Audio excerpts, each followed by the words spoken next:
Start کریں گے. سوال جی کیا ہے بولیے. شیخ، ابھی کچھ دن پہلے میرے ایک کزن آئے تھے مغربی ملک سے، تو جی وہ بولے کہ وہاں پہ مطلب انڈیا کو چھوڑ کے، انڈیا پاکستان کو جتنے بھی باہر کے سلفی ہیں، وہ لوگ جو ہے ایک جی امام کی تقلید کو الاؤ کرتے ہیں. جو انڈیا کے پاکستان کے ہے، یہ جو ہے نقلی سلفی ہے، سلف کے منہج پہ نہیں ہے. بول کے ایسا بول رہے تھے شیخانو. کہ ایسا کیوں ہے شیخ کہ باہر کے علماء ایسا؟ میں آپ سے گزارش کروں گا کہ ایسا کوئی بھی شخص ہو کسی بھی ٹائٹل اور کسی بھی لقب کے ساتھ، اس کو اس ٹیم میں لے کے رہو. جی کتنا بڑا اس کا تخصص ہو، کتنا بڑا اس کا عہدہ ہو، جو شخص یہ کہتا ہے کہ یہ نقلی سلفی اہل حدیث، اتنی بڑی بات کہنے کی اگر کوئی جرات کرتا ہے، اسے یہاں پہ لے کر آؤ اور میں بات کرنے کے لیے ہم موجود رہوں گا. اس بنا پر اگر نقلی سلفی کہتا ہے کہ ایک امام کی تقلید نہیں کرتے، اس کو بنیاد بنا کے کوئی نقلی سلفی کہتا ہے، ہم سمجھتے ہیں بہت بڑا یتیم ہے. وہ ایک دم بک چکا ہے کسی کے روب پر اور کسی کے پیسوں پر، یا کسی کے محبت میں، کسی کے عصبیت میں. وہ ایک دم بکا ہوا شخص ہے جو اس طرح کی بات کرتا ہے. یہ کیسے کوئی کہہ سکتا ہے کہ اگر کوئی ایک امام کی تقلید نہیں کرتا ہے تو نقلی سلفی ہے؟ ارے یہ سب بات کے لوگ ہیں، چاروں امام بھائی بات کے لوگ ہیں. سلفیت کا مطلب نہیں جانتا وہ. سلفیت کا مطلب ہوتا ہے صحابہ کو ماننے والا. صحابہ میں کیا تقلید چلتی تھی؟ کسی ایک امام کی گواہی لائیں جنہوں نے یہ کہا ہو کہ صحابہ کے دور میں بھی تقلید چلتی تھی.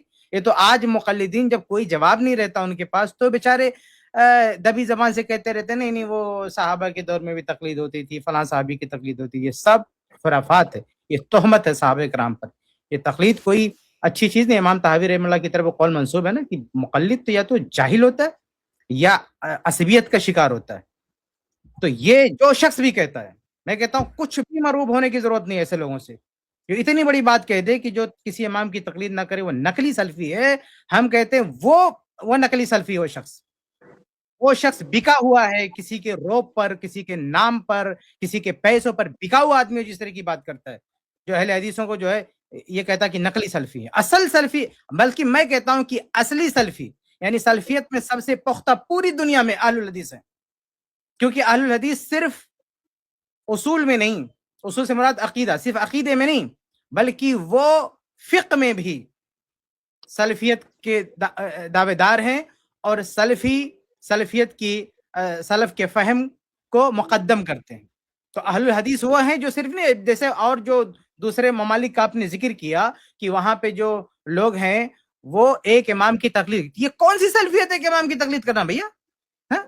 ہم کہتے ہیں کہ جیسے عقیدے میں ہم کسی کے مقلد نہیں ہیں، ایسے فقہ میں بھی ہم کسی کے مقلد نہیں ہیں.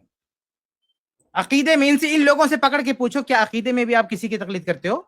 یہ جو شخص کہتا ہے کہ میں اصلی سلفی ہوں تقلید کر کے، اس سے پوچھو کہ بھائی تم عقیدے میں کس کی تقلید کرتے ہو؟ اگر نہیں کرتے ہو تو کیوں؟ اگر امام احمد رحمہ اللہ کی تقلید عقیدے میں کیوں نہیں کرتے؟ کیا عقیدہ سارے سب اگزر ہوتے؟ یہ جو عوام ہے جن کو آپ جاہل کہتے ہو، عوام کہتے ہو کہ ان کو تقلید کے بغیر کوئی چارہ نہیں ہے، کیا عقیدے کی ساری آیتیں، کیا عقیدے کی ساری آیتیں سمجھتے ہیں؟ کیا سارا عقیدے کا سارا معاملہ ان کو سمجھ میں آتا ہے؟ کیا عقیدے میں باریکیاں نہیں، عقیدے میں اختلافات نہیں، عقیدے میں بحث نہیں، سب ان کے پلے پڑتا ہے؟ کیا عقیدے میں کسی کے مقلد نہیں ہے؟ اور سب سے بڑی بات، صحابہ کے دور میں یہ تقلید نہیں تھی، یہ تقلید بعد میں آئی ہے. تو یہ سلفی نہیں ہے جو شخص، یہ فقہ میں سلفی نہیں ہے، ہرگز سلفی نہیں ہے. فقہ میں سلفی صرف اہل الحدیث ہے، اور عقیدے میں بھی سلفی ہے اور فقہ میں بھی سلفی ہے. جی لیکن باہر کے علماء ایسا کیوں ہے شیخ کہ باہر کے علماء وہ اتنا جانے بھائی، تقلید باہر پہ کے زور علماء نہیں ہے دیتے؟ وہ جانے کیوں ہیں. باہر کے علماء یہ بتا دینا کہ بھائی باہر، یہ بتائیے شیخ البانی رحمہ اللہ کا نام سنا آپ نے؟ جی شیخ. وہ باہر کے نہیں تھے؟ تھے شیخ. کیا وہ بھی تقلید کرتے تھے؟ نہیں. وہ بھی تقلید کی دعوت دیتے تھے؟ نہیں. یہ ائمہ اربعہ چاروں امام کیا بھی مقلد تھے کسی کے؟ نہیں شیخ. تب آج بھی شیخ البانی رحمہ اللہ کے شاگرد، ان کے ماننے والے اور ان کے منہج پہ چلنے والے جو ہیں، وہ نہ شیخ البانی کی تقلید کرتے ہیں نہ کسی امام کی تقلید کرتے ہیں. پوری دنیا میں ایسے لوگ موجود ہیں. لیکن اب کیا ہے، دو تین آج ایک فتنہ چلا ہوا کہ دو تین عالم کا نام لے لینا اور کہہ دینا کہ بس یہی سب کچھ ہے. یہ اہل حدیث کا ایک امتیاز یہ بھی نا کہ ان کے یہاں شخصیت پرستی نہیں ہے. شخصیت پرست، کسی بھی شخصیت کے ساتھ کوئی تعصب نہیں ہے. جب بات آئے گی قرآن کی، حدیث کی، صحابہ کی، تو کسی بھی شخصیت کی نہیں چلنے والی. وہ کتنا بڑا شیخ الاسلام کیوں نہ ہو نا، قرآن اور حدیث اور صحابہ کے سامنے، فہم صحابہ کے سامنے کسی کی نہیں چلنے والی ہے. سمجھ رہے ہیں؟ جی اس لیے فقہ میں اگر کوئی شخص کہتا ہے کسی امام کو لے کے چلنا ہے تو یہ کوئی آپ نے کہا نا کہ باہر کے علماء سے، باہر کے علماء کوئی دلیل ہے؟ مطلب یہ کوئی دلیل ہے؟ یہ باہر جو بندہ کہہ رہا تھا نا، جو تقلیدی کہہ رہا تھا کہ جو ہے باہر کے علماء تقلید کرتے ہیں اس لیے وہی صحیح ہے، تو اسے پوچھو یہ کون سی دلیل ہے بھائی؟ یہ تو قرآن کی دلیل ہے، یہ حدیث کی دلیل ہے، اجماع ہے، قیاس کیا ہے یہ؟ مطلب یہ کون سی دلیل ہے کہ باہر کے لوگ کرتے ہیں اس لیے وہ صحیح ہو گیا؟ اسلام تو پوری دنیا کے لیے آیا نا. امام بخاری بھی صحیح بخاری بھی نکال کے کر دو، باہر کر دو. صحیح بخاری، امام بخاری پوری دنیا کے رہنے والے تھوڑی تھے، ایک خاص لوکیشن کے تھے نا وہ. تو صحیح بخاری مت مانو آپ. تو اگر باہر کے علماء کا کوئی احترام ہی نہیں ہے. باہر کے علماء کی بات کر رہے ہیں آپ، تو سعودی عرب کے کیا سارے علماء مقلد ہوتے ہیں؟ ایسی بات نہیں ہے. آپ سعودی عرب کے علماء کی تحریریں پڑھیے، وہ تو تقلید کی کھل کر مخالفت کرتے ہیں. شیخ ابن عثیمین ہو یا شیخ ابن عثیمین کے علاوہ بہت سارے اصولی علماء جو اس وقت ہیں وہ تقلید کی مخالفت کرتے ہیں. اچھا، باہر کے علماء میں صرف سعودی عرب کے علماء تھوڑی ہیں، جو یمنی علماء ہیں ان کی آپ تقریریں سنیں. جو یمن کے سلفی علماء ہیں، دیکھیے وہ کھل کر کے ہر طرح کے تمذہب اور تقلید کی مخالفت کرتے ہیں. اسی طرح سے جو مصر کے علماء ہیں بڑے بڑے، جس میں شیخ البانی کی شاگرد بھی ہیں، وہ بھی کھل کر کے تقلید شخصی کی مخالفت کرتے ہیں. تو آپ ایسا نہیں کہ باہر کے سارے علماء، سعودی عرب میں کچھ علماء ہیں جن کے ہاں تھوڑا بہت حنبلیت سے تاثر پایا جاتا ہے، تقلید کی حمایت علی الاطلاق وہ بھی نہیں کرتے. ہاں یہ ہوتا ہے کہ کبھی کبھی بعض مسائل میں تھوڑا بہت حنبلیت کا رنگ ان کے آ جاتا ہے، ورنہ تقلید کی حمایت تو باہر بھی کوئی علماء نہیں. آپ دیکھیں شیخ ابن عثیمین سے ایک مرتبہ پوچھا گیا کہ کیا کسی شخص کی تقلید واجب ہے، تو انہوں نے کہا ایک شخص کی واجب ہے. ان سے پوچھا گیا کسی مذہب کی تقلید واجب ہے، تو انہوں نے کہا ایک مذہب کی اتباع واجب ہے اور وہ مذہب رسول اللہ کا مذہب. تو آپ عرب کے علماء کی بھی تحریریں پڑھیں، یا خاص طور پہ امام ابن تیمیہ، ابن القیم رحمہ اللہ کی تحریریں پڑھیں، تو وہ تو تقلید کے ویسے ہی مخالف ہے. یہ بلا وجہ کا ایک بھرم پھیلایا جاتا ہے کہ باہر کے علماء جو ہے وہ سب تقلید کرتے ہیں. جی شیخ، جی انشاءاللہ میں اور میں چاہ رہا تھا کہ آپ یہ بھی بتائیں کہ ماضی میں ایسا جو وقت جس میں ہندوستان میں جو محدثین کی خدمات ہے جو انہوں نے کیا تھا، صدیق حسن خان رحمہ اللہ وغیرہ، تو ایسے بھی بتائیں، کیونکہ بعض لوگ ایسا ہوتا ہے نا کہ باہر ایسے، یعنی انڈینز کی ایسے ہی ایک سائیکالوجی ہوتی ہے، یعنی انڈیا کی چیز سمجھو کم، فورن سے آئے ہوئی چیز آئے، مطلب انڈیا کا پہلی ہندوستان تو علم حدیث کا گہوارہ رہا ہے. دیکھیے ہندوستان میں مسلک کے اہل حدیث کی اشاعت کی ایک بہت بڑی وجہ یہ رہی ہے کہ ہندوستان تو حدیث پڑھنے پڑھانے والوں کا گہوارہ رہا ہے. اور ایک زمانے میں جب پوری دنیا میں علم حدیث ختم ہو رہا تھا، تب ہندوستان کے اہل علم تھے جنہوں نے علم حدیث کو زندہ اور باقی رکھا ہوا تھا. عرب و عجم سے لوگ آ کر کے، عراق سے آ کر کے، یمن سے آ کر کے، مصر سے آ کر کے لوگ ہندوستان میں اہل حدیث علماء سے علم حدیث کا درس لیتے تھے. خاص طور پہ میاں نذیر حسین محدث دہلوی رحمہ اللہ، ان کے شاگردوں کی آپ ایک لسٹ دیکھیں گے تو آپ یہ دیکھیں گے. اور اچھا، ہندوستان میں اور ہندوستان کے باہر جو اہل حدیثیت پھیلی، اس میں ایک بہت بڑا رول میاں صاحب کا ہے. میاں صاحب کے جو شاگرد تھے وہ پھیلے پوری دنیا میں اور ہندوستان کے کونے کونے تک کے پہنچے. اور آپ دیکھیں گے ہندوستان میں 200-250 سال پرانی جو مسجدیں ملتی ہیں، بعض مرتبہ بہت اندر کہیں دیہات میں ملتی ہے، اور معلوم کرو تو پتا چلتا ہے کہ بھائی یہاں کوئی میاں صاحب کے شاگرد آئے تھے، ان کی دعوت پر لوگوں نے اہل حدیث کو قبول کیا ہے. تو ہندوستان میں اپنے آپ میں علم حدیث کی خدمت کی ایک پوری تاریخ رہی ہے، اور دنیا یہاں کے علماء سے واقف ہے. بلکہ شیخ البانی رحمہ اللہ نے غالباً کہیں پر لکھا ہے کہ انا حسنۃ من حسنات علماء الہند، کہ میں علماء ہند کی نیکیوں میں سے ایک نیکی ہوں. وہ اس کا کریڈٹ اپنے جو اپنا جو علم ہے، جو فضل ہے، اس کا کریڈٹ ہندوستان کے علماء کو دیتے ہیں. تو یہ تو ہندوستان کے علماء کی آپ تاریخ پڑھیں. زید بھائی نے یہ صحیح بات کہی کہ ہماری جو ابھی نئی جنریشن ہے وہ خاص طور پہ ہماری تاریخ سے واقف نہیں ہے. اس کو چاہیے کہ علماء اہل حدیث کی تاریخ پڑھیں، یہاں پر کیا ہے.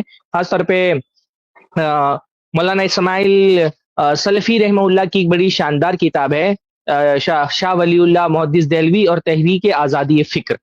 اس کو آپ پڑھیں تو آپ کو سمجھ میں آئے گا کہ اہل حدیث کی تاریخ کیا ہے اور اہل حدیث کا مقام اور مرتبہ کتنا بلند ہے. تو یہ جو تاثر دینے کی کوشش کی جاتی کہ بھی ہندوستان کے علماء تو کچھ ہے ہی نہیں. آپ دیکھیں کہ علم حدیث کی خدمت میں کتنا بڑا نام ہے اہل حدیث علماء کا. خاص طور پہ حدیث کی شروحات میں آپ دیکھیں پوری دنیا میں ترمذی کی جو سب سے معروف شرح ہے تحفۃ الاحوذی، وہ ہندوستان کے ایک عالم نے لکھی ہے. ابو داؤد کی جو سب سے معروف شرح ہے عون المعبود، وہ ہندوستان کے ایک عالم نے لکھی ہے. تو ایسا نہیں کہ علم حدیث میں علماء اہل حدیث کا کوئی کمتر مقام رہا ہے اور ہمارے لیے کوئی باہر کے علماء عرب کے علماء حجت ہیں. ہندوستان تو عام طور پہ اس حوالے سے بہت خاص بات رہی ہندوستان میں علم حدیث پڑھنے پڑھانے والوں کی کہ وہ محدثین کے طریقے پر رہے اور انہوں نے کسی ایک خاص مسلک اور نظریے کو فالو نہیں کیا. اس لیے جب وہ کسی فقہی مسئلے پر گفتگو کرتے ہیں، کسی حدیث کی تشریح کرتے ہیں، تو عین وہی منہج جو محدثین کا منہج تھا، جو علماء اہل حدیث اور علماء سلف کا منہج تھا، جس کو حافظ ابن کثیر رحمہ اللہ نے اس طرح سے ڈیفائن کیا ہے کہ جب یہ بات آئی کہ قیام جو اللہ کے نبی جو قرآن مجید کی آیت ہے کہ یوم ندعو کل اناس بامامہم، کہ ہم اس دن ہر انسان کو اس کے امام کے ساتھ بلائیں گے، تو حافظ ابن کثیر نے کہا ھذا اکبر الشرف لاہل الحدیث لان امامہ النبی، کہ یہ سب سے یہ حدیث یہ آیت جو ہے کہ ہم قیامت کے دن لوگوں کو اپنے اماموں کے نام سے بلائیں گے، یہ اہل حدیث کے لیے سب سے بڑے شرف کی بات ہے کیونکہ ان کا امام نبی ہے. ہاں، امام ابن تیمیہ نے ایک جگہ لکھا کہ لیس لہم امام یتعصبون لہ الا رسول اللہ، کہ اہل حدیث کا کوئی امام نہیں ہوتا ہے سوائے رسول کے جس کے لیے وہ تعصب برتے ہیں. تو آپ اہل حدیث منہج کی کتابیں اٹھا کر کے دیکھیں، اہل حدیث علماء کی اقوال دیکھیں. ایک ڈاکٹر غلام زکریہ غالباً ان کا نام ہے، غلام قادر زکریہ اس طرح سے کچھ نام ہے، ان کی ایک بڑی پیاری کتاب ہے، میں نے شاملہ میں پڑھی تھی اس کو، اصول الفقہ علی منہج اہل الحدیث، بڑی پیاری کتاب ہے. اس میں انہوں نے اپنے مقدمہ میں امام بخاری سے لے کر کے دیگر اہل علم کا جو اہل حدیث کے متعلق منہج بیان کیا وہ یہی ہے، لیس لہم امام یتعصبون لہ، کہ اہل حدیث کا کوئی ایسا امام نہیں ہوتا جس کے لیے وہ تعصب برتے ہیں. تو جہاں جہاں تمذہب آئے گا وہاں لازم ہے کہ تعصب آئے گا، جبکہ اہل حدیث کی خصوصیت یہ ہوتی ہے کہ ان کا کوئی مذہب نہیں ہے. اہل حدیث کا امتیاز اور ان کا شرف یہ کہ ان کا کوئی مذہب نہیں ہے. جب آپ کوئی مذہب لے آئیں گے، حنبلیت لے آئیں گے، شافعیت لائیں گے، مالکیت لائیں گے، حنفیت لے آئیں گے، ایسا ہو ہی نہیں سکتا کہ ایک آدمی تمذہب کا بھی شکار ہو اور تعصب کا شکار نہ ہو، ایسا نہیں ہو سکتا ہے. اس لیے وہ امام طحاوی رحمہ اللہ نے، میں نے اس سے پہلے بھی یہ واقعہ بیان کیا کہ ان کے بیٹے کہتے ہیں، حافظ ابن حجر نے یہ واقعہ لکھا ہے کہ میرے والد جو ہے وہ ایک عالم سے گفتگو کر رہے تھے کسی فقہی مسئلے میں، تو ایک فقہی مسئلے میں انہوں نے جب ایک رائے دی تو سامنے والے عالم نے کہا کہ یہ بات تو امام ابو حنیفہ نے نہیں کہی جو آپ کہہ رہے ہیں، آپ کی جو رائے ہے، آپ کا جو موقف ہے وہ تو امام ابو حنیفہ کا موقف نہیں ہے. تو ان کے والد غصہ آ گئے اور کہا کہ تم کو کیا لگتا ہے کہ میں ہر بات وہی کہتا ہوں، ہر موقف وہی اختیار کرتا ہوں جو امام ابو حنیفہ کا موقف ہے؟ کیا میں ان کا مقلد ہوں؟ وَهَلْ يُقَلِّدْ إِلَّا أَصْبِيٌّ أَوْ غَبِيٌّ، اور کیا اسبی اور غبی کے علاوہ بھی کوئی تقلید کرتا ہے؟ یعنی تقلید یا تو وہ کرتا ہے تو جاہل ہے، جس کو کچھ آتا جاتا نہیں ہے، دلیلوں کا آتا پتا ہی نہیں ہے، جاہل ہے وہ. تو جیسے مردار، جب آدمی مجبور ہو جاتا ہے تو اس کو مردار کھا لینے کی اجازت ہوتی ہے، تو جب مجبور ہے کہ دلیل سمجھ ہی نہیں سکتا ہے تو مجبوری میں ٹھیک ہے بغیر دلیل کے وہ کسی کی بات مان لیتا ہے. تو یا تو جاہل ہے جو تقلید کرتا ہے، یا پھر یہ کہ جو متعصب ہے وہ تقلید کرتا ہے. تو تعصب اور تقلید، تعصب اور تمذہب ہمیشہ ساتھ میں ہی آتے ہیں. اہل حدیث کے کیونکہ امتیاز ہے کہ وہ کسی مسلک اور کسی امام کے لیے تعصب نہیں برتتے، اس لیے ہو ہی نہیں سکتا ہے کہ اہل حدیث کے ہاں تمذہب اور اہل حدیث کے ہاں تقلیدی عصبیت اور مذہبی عصبیت پائی جائے.